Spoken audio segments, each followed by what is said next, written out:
Connection भी मैंने सही किया है, फिर भी हमिंग आ रहा है। बेस टेबल का कनेक्शन ऐसे ही होता है, लेकिन ये कनेक्शन बिल्कुल गलत है।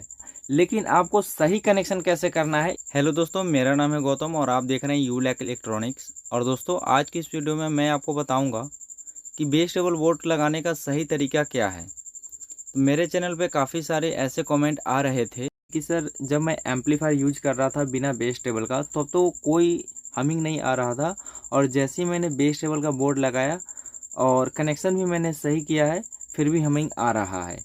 तो ऐसा क्यों होता है उसके बारे में मैं आपको बताऊंगा। दोस्तों, मैं काफ़ी दिनों से सोच रहा था कि इसके ऊपर से वीडियो मैं बना दूं ताकि काफ़ी लोगों को हेल्प मिल सके। वैसे तो हमिंग का काफ़ी सारा रीज़न होता है, उसमें से एक रीज़न के बारे में मैं आपको आज बताने वाला हूं।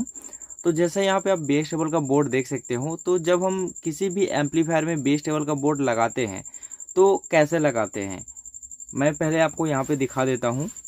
ये हमारा बेस टेबल का बोर्ड है, इसमें इनपुट होता है और एक आउटपुट होता है। यहाँ पे बेस टेबल के लिए पोटेंशियोमीटर इनबिल्ड है। मान के चलिए अगर अलग से भी लगा है तो कोई दिक्कत वाली बात नहीं है, इसको साइड में रखते हैं। मेन प्रॉब्लम कहाँ पे होता है, इनपुट और आउटपुट के जगह पे।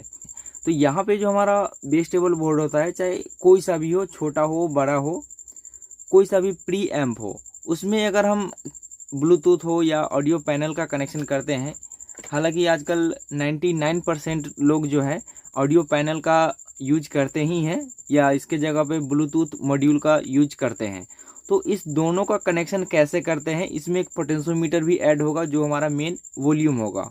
तो यहाँ पर मैं आपको ड्राइंग के थ्रू समझाने की कोशिश करूँगा, तो हो सकता है कि आप लोग अच्छे से समझ सके। जब हम किसी भी एम्पलीफायर में प्री एम्प बोर्ड लगाते हैं तो बेस टेबल बोर्ड तो रहता ही है, उसके साथ साथ एक पोटेंशियोमीटर होता है वॉल्यूम का।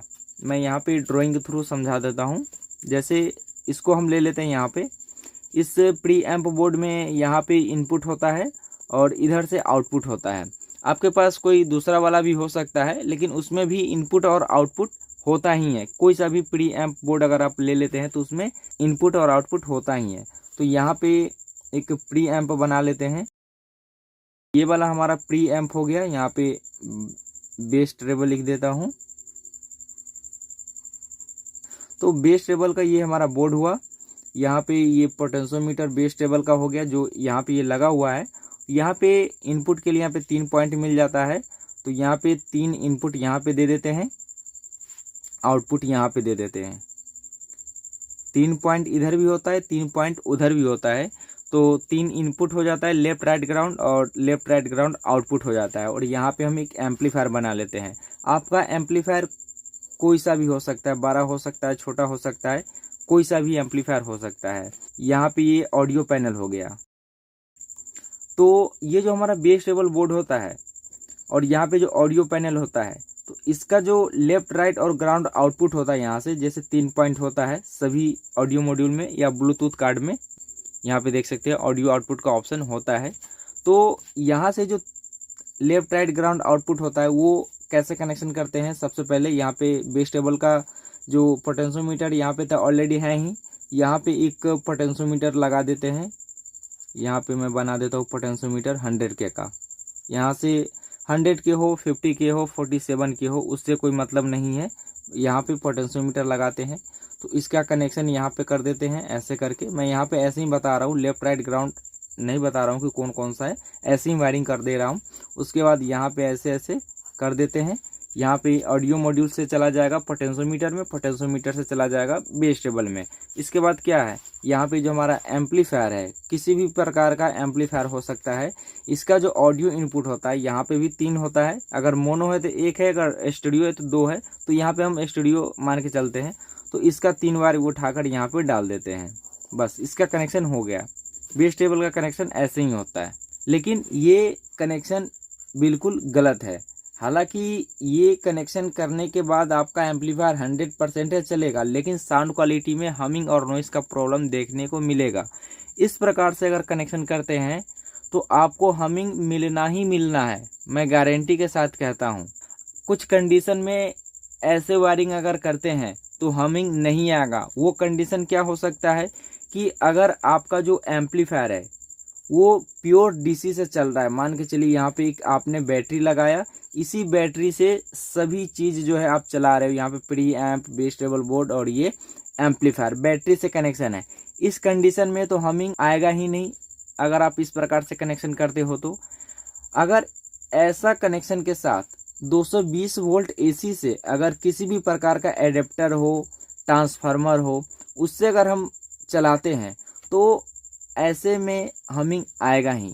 यहाँ पे बैटरी से कनेक्शन करने में कोई दिक्कत नहीं है, हमिंग नहीं आएगा। लेकिन ज़्यादातर लोग आजकल 220 वोल्ट एसी से ही चलाते हैं, ट्रांसफार्मर लगा के या एडेप्टर लगा के या एसएमपीएस लगा के। तो यहाँ पे इसी से जो है सप्लाई इसको दिया जाता है। और ऐसे में क्या होता है कि यहाँ पे जो पोटेंशियोमीटर का कनेक्शन मैंने किया है मॉड्यूल से पोटेंशियोमीटर में और पोटेंशियोमीटर से बेस टेबल में, ऐसे करने में हमिंग आएगा ही आएगा, मैं गारंटी के साथ कहता हूँ। तो यहाँ पे अगर इस प्रकार से कनेक्शन नहीं करे तो कनेक्शन कैसे करें बेस टेबल बोर्ड का, मैं फिर से दूसरा वाला पेज बदल लेता हूँ और मैं आपको दिखा देता हूँ। ठीक उसी प्रकार से मैं यहाँ पे बेस टेबल का बोर्ड बना लेता हूँ।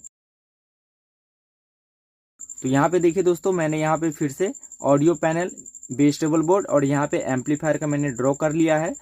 पिछले ड्राइंग में मैंने यहाँ पे दिखाया था कि पोटेंशियोमीटर मैंने यहाँ पे लगाया था, लेकिन आपको सही कनेक्शन कैसे करना है यहाँ पे आप समझिए।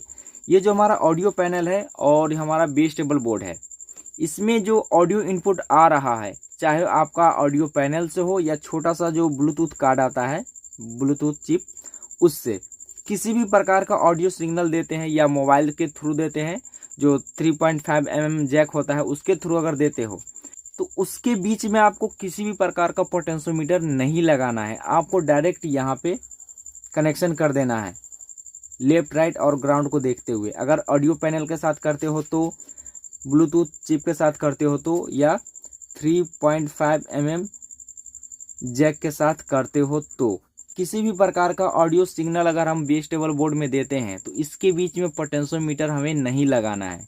तो लगाना कहाँ पे है? आउटपुट के सेक्शन में। जैसे बेस टेबल में तो मैंने यहाँ पे इनपुट दे दिया है, आउटपुट के सेक्शन में जो हमारा बेस टेबल बोर्ड होता है, यहाँ पे देख सकते हैं इनपुट यहाँ पे, आउटपुट यहाँ पे है। तो आउटपुट के सेक्शन में आपको पोटेंशियोमीटर लगाना है। जैसे यहाँ पे एक पोटेंशियोमीटर हो गया, ये 100 के, 47 के, 50 के, कोई सा भी वैल्यू हो, यहाँ पे ये पोटेंशियोमीटर ले लेना है और इसका जो आउटपुट है बेस टेबल बोर्ड का पोटेंशियोमीटर में दे देना है और पोटेंशियोमीटर से इस एम्पलीफायर में दे देना है। तो आपको कनेक्शन कुछ इस प्रकार से करना है। ऐसे कनेक्शन करने से क्या होगा दोस्तों, आपका जो एम्पलीफायर है वो चाहे बैटरी से चल रहा हो या 220 वोल्ट एसी से एडेप्टर लगा हो, ट्रांसफार्मर लगा हो या एसएमपीएस लगा हो, किसी भी प्रकार का सप्लाई से चलने से इस एम्पलीफायर में हमिंग नहीं आएगा। आपने 4440 एम्पलीफायर बोर्ड देखा होगा, क्योंकि ये जो बोर्ड है सभी जगह अवेलेबल होते हैं और सभी लोग इसको अच्छे से जानते हैं। तो यहाँ पे देखिए, मैं कोई दूसरे वायरिंग के बारे में नहीं बात कर रहा हूँ, मैं इनपुट के सेक्शन के बारे में बात कर रहा हूँ। आपके पास कोई दूसरा वाला भी बोर्ड हो सकता है, वहाँ पे आप देखते होंगे जो हमारा ऑडियो पैनल है, वहाँ पे जो ऑडियो आउटपुट हो रहा है वो डायरेक्ट पहले जा रहा है बेस टेबल के सेक्शन में। यहाँ पे बेस टेबल का सेक्शन बना होता है, ये छोटा सा जो ट्रांजिस्टर लगे होते हैं। तो यहाँ पे जो हमारा बेस टेबल का सेक्शन बना होता है तो ये डायरेक्ट चला जाएगा, इसके बीच में कोई पोटेंशियोमीटर नहीं है। इसके आउटपुट, यहाँ से जो आउटपुट करेगा वो जाएगा पोटेंशियोमीटर में और पोटेंशियोमीटर से फिर इस एम्पलीफायर पे जाएगा। ये जो सेक्शन है 4440 का, वहाँ पे जाएगा। आपने ऐसा कभी वायरिंग नहीं देखा होगा कि यहाँ पे पोटेंशियोमीटर लगा है और यहाँ से ये इस ऑडियो एम्पलीफायर में इनपुट दे दिया होगा, ऐसा कभी नहीं देखा होगा। तो यहाँ पे जो है ये 4440 में मैंने आपको इसलिए बताया क्योंकि ये बोर्ड सभी के पास अवेलेबल होता है और सभी लोग इसको अच्छे तरीक़ा से जानते हैं कि इनपुट कैसा होता है, आउटपुट कैसा होता है। ठीक है, मैं एक और प्री एम्प बोर्ड दिखा देता हूँ ताकि आप लोगों को पक्का यकीन हो जाएगा कि वायरिंग इसी प्रकार से करना चाहिए। यहाँ पे देखिए मेरे पास एक प्री एम्प बोर्ड है, ये 2.1 का है और आप यहाँ पे देखेंगे कि ऑडियो इनपुट जो है ये डायरेक्ट पोटेंशियोमीटर में नहीं जा रहा है, ये पहले जा रहा है इस आईसी में जा रहा है। यहाँ पे देखिए ये जो हमारा इनपुट सेक्शन है ऑडियो इनपुट, तो यहाँ से ये जो आप देख सकते हैं लेफ्ट राइट और ग्राउंड, तो यहाँ पे ये 2 कैपेसिटर लगा के डायरेक्ट ऐसे करके इस आईसी में आ रहा है। उसके बाद जो है आगे कंपोनेंट में जा रहा है और आउटपुट के सेक्शन में जो है यहाँ पे जो पोटेंशियोमीटर मेन वॉल्यूम है यहाँ से आउटपुट करेगा यहाँ पे बेस टेबल बनाने के बाद। ऐसा नहीं है कि डायरेक्ट इनपुट होते हुए पहले चला जाएगा पोटेंशियोमीटर में और उसके बाद आईसी में जाएगा, आईसी से डायरेक्ट आउटपुट करेगा, ऐसा नहीं है।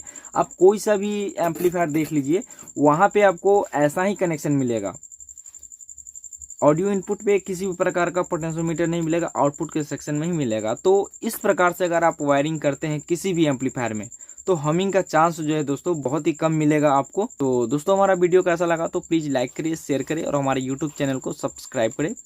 वीडियो देखने के लिए धन्यवाद। आपका दिन शुभ हो।